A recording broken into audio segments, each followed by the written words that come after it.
Before we get into the content today, there's something I want to talk about with all of you.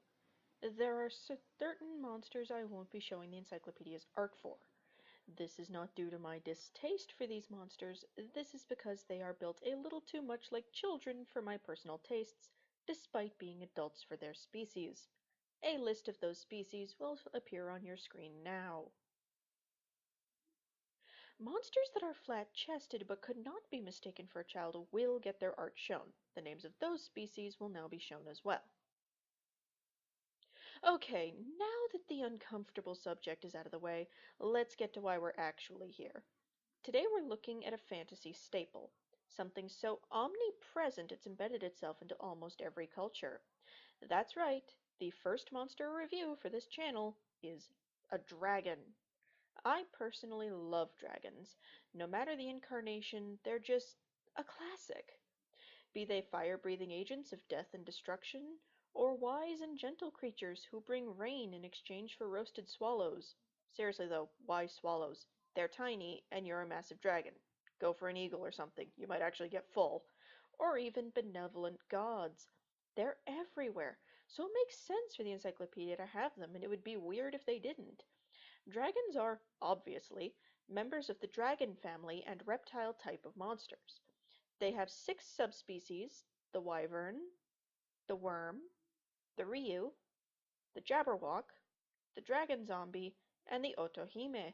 Each subspecies will get its own video. The baseline dragon lives in caves and mountainous regions, much like how they did before. They feed on meat, wild animals, spirit energy, and tend to be stubborn and arrogant. Dragons in the Encyclopedia-verse are considered to be rulers of the earth.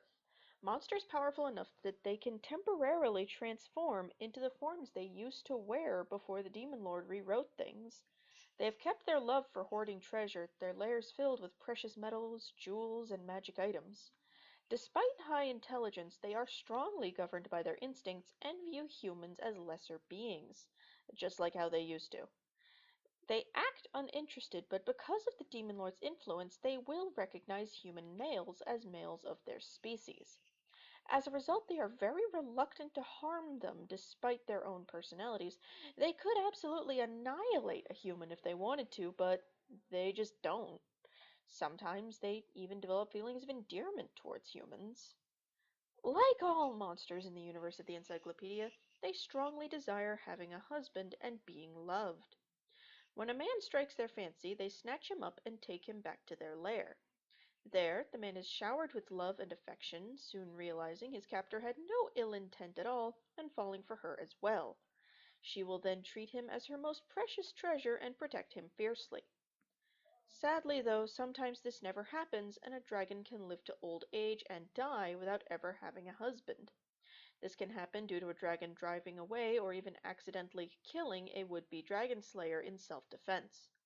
The result of a dragon dying with such regrets is a dragon zombie, which will get its own video.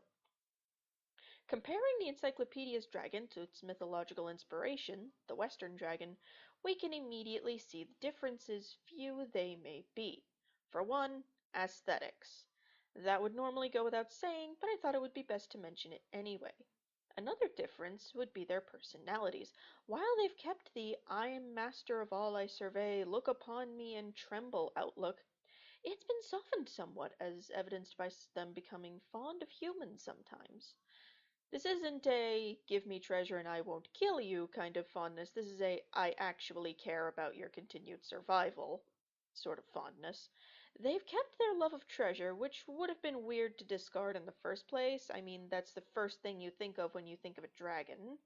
All in all, not a lot of differences, and still a believable and possibly scary monster. For my personal opinion, the dragon has been interpreted as accurately as possible, taking into account the world established around the creature. It was well thought out, and the subspecies make sense, filling in different cultural adaptations. All in all, that has been my first episode of Monster Reviews, The Dragon. Up next will be a video on how magic and mana work in the encyclopedia setting following the Demon Lord's ascension. This has been Monster Review Girl, signing off.